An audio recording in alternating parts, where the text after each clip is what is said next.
রাধে বন্ধুরা, শুভ সকাল। আর আমাদের গাছে কত ফুল হয়েছে দেখো, লাল জবা, সাদা জবা, নীলকণ্ঠ, হলুদ জবা, সাদা কণ্ঠ। এই যে আমরা বলি সাদা কণ্ঠ, এটাকে কী বলে আমি জানি না, কী ফুল বলে, আমরা বলি সাদা কণ্ঠ। আর হচ্ছে এই সাদা টগর, বড় বড় টগর। তো আমি ফুল শুদ্ধি করে নিই।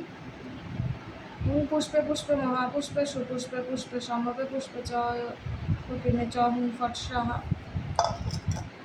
যেহেতু গঙ্গা জল শেষ হয়ে গেছে, আমি কলের জলটাই গঙ্গা জল করে নিচ্ছি। গঙ্গে চ যমুনে গোদাবরী সরস্বতী নর্মদে সিন্ধু কাবেরী জলভূষ্মিনা সন্নিধিন কুরু। এই জলটা আমি এখন সব কাজে লাগাতে পারবো, আচ্ছা মনে লাগবে।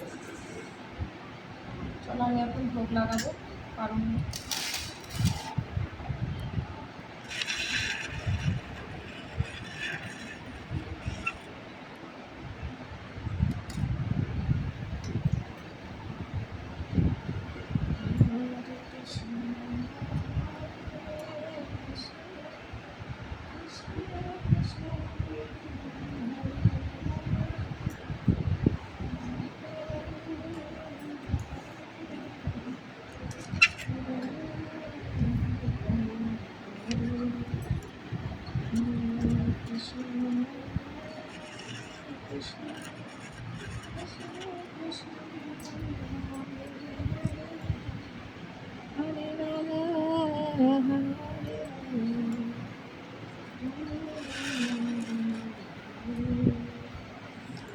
Hare Krishna, Hare Krishna, Krishna Krishna, Hare Hare, Hare Rama, Hare Rama, Rama Rama, Hare Hare Krishna, Hare Krishna, Krishna Krishna, Hare Hare, Hare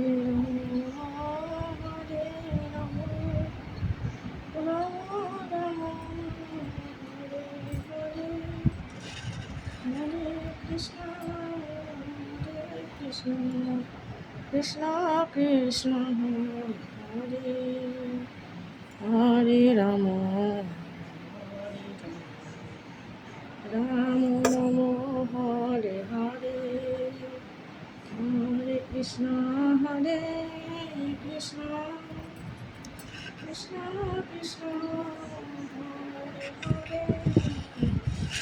Hare Rama, Hare Rama, Rama Rama, Hare Hare, Hare Krishna, Hare Krishna, Krishna Krishna, Hare Hare, Hare Rama, Hare Rama, Rama Rama, Hare Hare, Hare Krishna, Hare Krishna, Krishna Krishna, Hare Hare, Hare Rama, Hare Rama,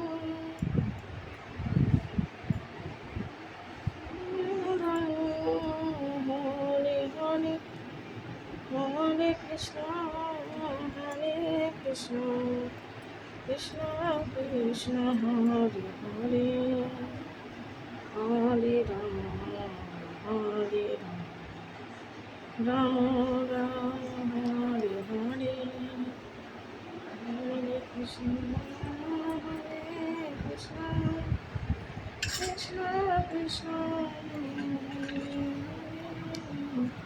Hare Rama,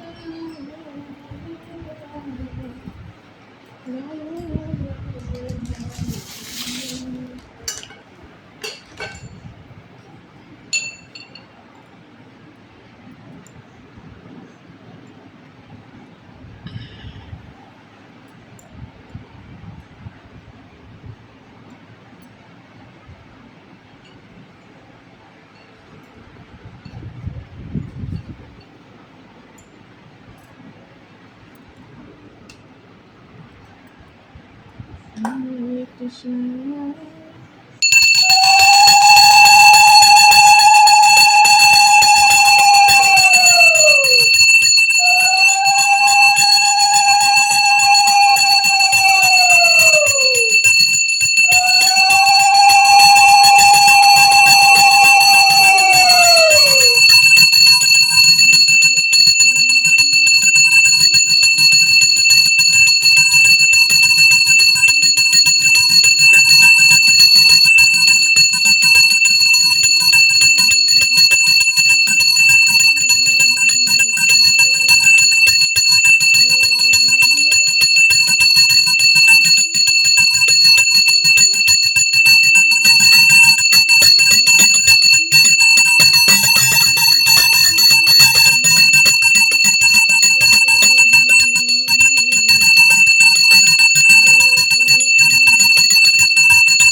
নমো বিষ্ণুপাদায় কৃষ্ণপৃষ্ঠায় ভূতলে শ্রীমতে ভক্তিবেদান্ত স্বামিনীতি নামিনে নমস্তে সরস্বতে দেবে গৌরবাণী প্রচারিণে নির্বিশেষ শূন্যবাদী পাশ্চাত্য দেশতারিণে নমো মহাবন্দনায় কৃষ্ণ প্রেম পদায়তে কৃষ্ণায় কৃষ্ণ চৈতন্য নামনে গৌরতিশে নমো নমো নমো গো বামনো দেবায় গো বামন হিতায় চ জগদ্ধিতায় কৃষ্ণায় গোবিন্দায় নমো নমো মহাপ্রসাদে গোবিন্দে নাম্বমণি বৈষ্ণবে স্বল্প পুণ্যবতাং রাজন বিশ্বাসনৈব জায়তে শরীর বিদ্যা জালো জরেন্দ্রিয়ে তাহে কালো জীবে ফেলে বিষয় সাগরে তার মধ্যে জীবায়তি লোভময় সুধুমতি তাকে যে তা কঠিন সংসারে কৃষ্ণ বড় দয়াময় করিবার জিহ্বা যায় সপ্রসাদ অন্ন দিলা ভাই সেই অন্নামৃত পাও রাধা কৃষ্ণ গুণ গাও প্রেমে ডাকো চৈতন্য নিতাই জয় নিমায় জয় শ্রীকৃষ্ণ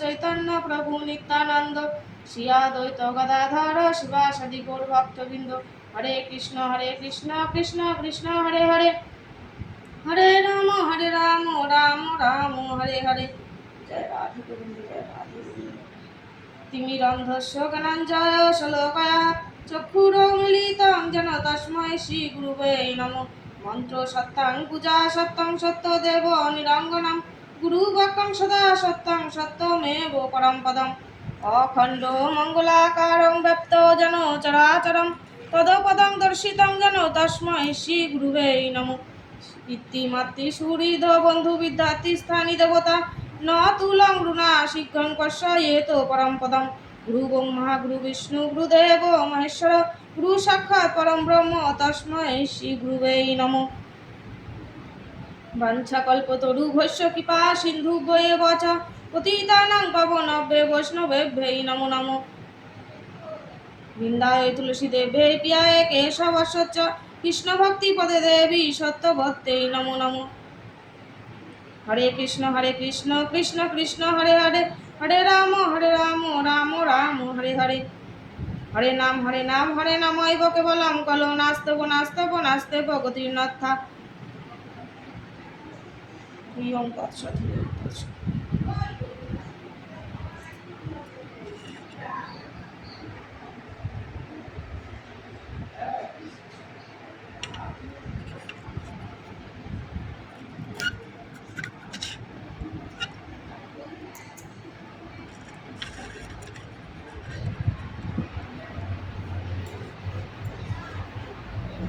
হরে কৃষ্ণ জয় রাধে। তো আমি এখন গীতা পাঠ করব। সকালবেলাটাই আমার জন্য গীতা পাঠ করতে ভালো লাগে। সকলে বাড়িতে একটা করে গীতা রেখো আর সব সময় যেন গীতা পাঠ করো।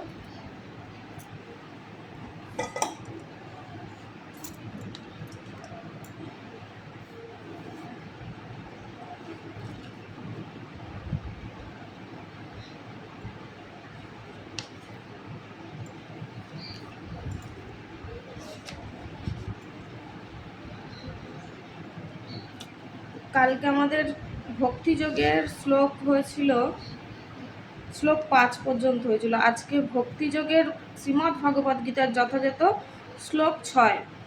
যেতু সর্বাণি কর্মাণি ময়ি সংন্যস্য মৎপরা অনৈনে নৈব যোগেন মাং ধ্যায়ন্ত উপাসতে তেষামহং সমুদ্ধতা মৃত্যু সংসার সাগরাৎ ভবামি ন চিরাৎ পার্থ মজ্জাবেশিত চেতসাম। অনুবাদ: যারা সমস্ত কর্ম আমাতে সমর্পণ করে মতপরায়ণ হয়ে অন্যান্য ভক্তিযোগের দ্বারা আমার ধ্যানপূর্বক উপাসনা করেন, হে পার্থ, আমাতে অবিষ্টচিত্র সেই সমস্ত ভক্তদের আমি মৃত্যুময় সংসার সাগর থেকে অচিরেই উদ্ধার করি। রাধে রাধে। তাৎপর্য: এখানে স্পষ্টভাবে বর্ণনা করা হয়েছে যে ভক্তরা অত্যন্ত ভাগ্যবান, কেননা ভগবানের কৃপায় তারা অচিরেই জড়জগতের বন্ধন থেকে মুক্তি লাভ করেন। শুদ্ধ ভক্তিযোগে ভক্ত উপলব্ধি করতে পারেন যে ভগবান মহান এবং প্রতিটি স্বতন্ত্র জীবাত্মাই তার অধীন। ভগবানের শরণাগত হলে পরে ভগবান নিজেই তা উদ্ধার করে নেন। প্রতিটি জীবের কর্তব্য ভগবানের সেবা করা, আর সে যদি তা না করে তাহলে তাকে মায়ার দাসত্ব করতে হবে।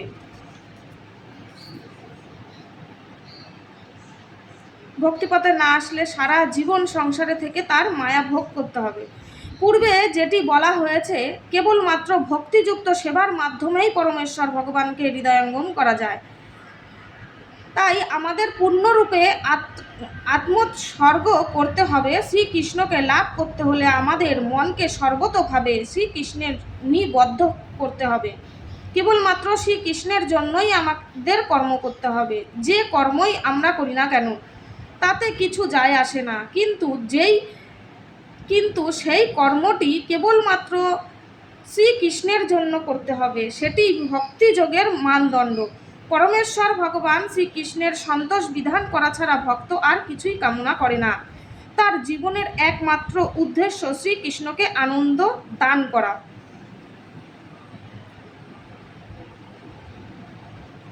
এখানে বলেছে, পরমেশ্বর ভগবান শ্রীকৃষ্ণের সন্তোষ বিধান করা ছাড়া ভক্ত আর কিছু কামনা করে না। তার জীবনের একমাত্র উদ্দেশ্য শ্রীকৃষ্ণকে আনন্দ দান করা, এবং সেই জন্য তিনি সব কিছু ত্যাগ করতে পারেন। আচ্ছা, যেসব মানুষ ভয় পায়, মানে যে ভক্তিপথে আসলে আমি কি দিয়ে কি করব, কিচ্ছু করতে হবে না, শুধু মনে ভক্তি রাখতে হবে, আর ভক্তির মাধ্যমে ভগবান তোমাকে সাজিয়ে নেবে। যেটা আমার আগে আমি খুবই কঠিন মনে হতো যে এক সংসারে থেকে অন্যরা আমিষ খাচ্ছে আর আমি নিরামিষ, একটা ছেড়ে আর একটা কীভাবে করবো। কিন্তু করতে করতে এখন আমার অভ্যাস হয়ে গেছে যে আমিষটা করার পরে আগে নিরামিষটা করে নিই, তারপরে কতক্ষণে আমি ভগবানের কাছে কিভাবে কি করে আসব। সারাদিনে মনে হয় আমি 5-6 বার ভগবানের কাছে আসি। ঠিক আছে, এইভাবে ভগবান নিজে থেকে সবাইকে সাজিয়ে গুছিয়ে নেন, কিন্তু ভক্তিটা নিজে থেকে আনতে হবে। ভক্তি ছাড়া কিছুই হবে না। ঠিক যেমনটি কুরুক্ষেত্রের যুদ্ধে অর্জুন করেছিলেন, এই পন্থাটি অত্যন্ত সরল। আমরা আমাদের বৃত্তিগত কাজকর্ম করে যেতে পারি এবং সেই সঙ্গে হরে কৃষ্ণ কৃষ্ণ কৃষ্ণ হরে হরে, হরে রাম রাম রাম হরে হরে এই মহামন্ত্র কীর্তন করতে পারি। এই অপ্রাকৃত কীর্তন ভক্তকে পরমেশ্বর ভগবানের প্রতি আকৃষ্ট করে। কিছুই করতে হবে না। যখন আমরা কাজ করছি, কাজের মাধ্যমে হরে কৃষ্ণ মহামন্ত্র জপ করলেই কৃষ্ণ তখন শুনতে পায় যে সারা দিনে সে আমার নাম ছাড়া আর কিছুই করছে না। তখন ভগবান নিজে থেকে গ্রহণ করে তার সব কিছু। ভগবান এখানে প্রতিজ্ঞা করেছেন যে এভাবে তার সেবায় নিযুক্ত তার শুদ্ধ ভক্তকে তিনি অচিরেই জড়জগৎ থেকে উদ্ধার করবেন। যারা যোগ সিদ্ধি লাভ করেছেন তার ইচ্ছা অনুসারে তাদের স্ফীত যে কোনো লোকে আত্মাকে স্থানান্তরিত করতে পারেন, এবং অন্যেরা নানাভাবে বিভিন্ন পন্থার সুযোগ নিয়ে থাকেন। কিন্তু ভক্তের ক্ষেত্রে এখানে স্পষ্টভাবে বলা হয়েছে যে ভগবান তাকে নিজেই তার কাছে নিয়ে যান। যেটা আমি বললাম, যেটা আমার সঙ্গে ঘটে, অনেক বিষয়ে ঘটে। সেটা যে ভক্তিপথে থাকবে সেই একমাত্র বুঝতে পারবে। আর যে ভক্তিপথে আছেন সব ভক্তদের জানাই আমার প্রণাম। আশীর্বাদ করুন আমি যেন পাঠ করে কিছুটা বুঝতে পারি, কারণ সব কিছু বোঝার ক্ষমতা আমার নেই। আমি চেষ্টা করি অনেকটা বোঝার, তো আমাকে কৃপা করবেন। অপ্রাকৃত জগতে প্রবেশ করবার জন্য ভক্তকে নানা রকম সিদ্ধি লাভের জন্য অপেক্ষা করতে হয়, একেবারে সব কিছু হয় না। বরা ও পুরাণে এই শ্লোকটি দেখা যায়, নয়ামি পরমং স্থানমচিরা দিগতিং বিনা গুরুর স্কন্ধ মারপ্য যথেচ্ছ মনি বাড়িত। এই শ্লোকের তাৎপর্য এই যে অপ্রাকৃত লোকে প্রবেশ করবার জন্য ভক্তকে অষ্টাঙ্গ যোগের অনুশীলন করতে হয় না। পরমেশ্বর ভগবান নিজেই তাকে অপ্রাকৃত জগতে নিয়ে যাবার দায়িত্ব গ্রহণ করেন। রাধে রাধে। এখানে তিনি সুস্পষ্টভাবে নিজেকে ধ্যানকর্তা রূপে বর্ণনা করেছেন। একটি শিশুকে তার পিতা মাতা সর্বত্রভাবে লালন পালন করেন এবং তার ফলে সে নিরাপদে থাকে, ঠিক তেমনই ভক্তকে যোগানুশীলনের মাধ্যমে অন্যান্য গ্রহলোকে যাবার জন্য কোনো রকম চেষ্টা করার প্রয়োজন হয় না। গ্রহলোকে যাওয়ার জন্য কোনো রকম চেষ্টার প্রয়োজন হয় না। ভগবানের চরণে যদি তুমি সারাক্ষণ পড়ে থাকো, তার রাস্তা ভগবান নিজেই দেখিয়ে দেন। পক্ষান্তরে পরমেশ্বর ভগবান তার পরম কৃপা বলে তার বাহন গরুড়ের পিঠে চড়ে এসে তৎক্ষণাৎ তার ভক্তকে জড়জগতের বন্ধন থেকে উদ্ধার করে। সমুদ্রের মাঝখানে পতিত হয়ে যে মানুষ ক্লেশ ভোগ করছে, সে একজন দক্ষ সাঁতারু হলেও নিজেকে রক্ষা করতে পারে না। কিন্তু কেউ যদি এসে তাকে সেই সমুদ্র থেকে তুলে নেয়, তাহলে সে অনায়াসে রক্ষা পেতে পারে। রাধে রাধে। তেমনই ভগবানও তার ভক্তকে জড়জগৎ থেকে উদ্ধার করেন, তবে সে ভগবানের চরণায় সব সময় তার শরণাগত থাকে। আমাদের কেবল ভক্তিযুক্ত ভগবৎ সেবায় নিযুক্ত হয়ে কৃষ্ণ ভাবনায় অতীত সরল পন্থা অনুশীলন করতে হবে। যে কোনো বুদ্ধিমান মানুষেরই কর্তব্য অন্য সমস্ত পন্থা পরিত্যাগ করে সর্বদাই ভগবৎ ভক্তির পন্থা অবলম্বন করা। নারায়ণীয় গ্রন্থে এই সম্বন্ধে প্রতিপন্ন করে বলা হয়েছে, যা বৈ সাধন সম্পত্তি পুরুষার্থ চতুষ্টয়ে তয়া বিনা তদাপত্তি নর নারায়ণাশ্রয়। এই শ্লোকের তাৎপর্য এই যে সকাম কর্মের বিভিন্ন পন্থায় ব্রতী না হয়ে অথবা মনোধর্ম প্রসূত জ্ঞানের অনুশীলন না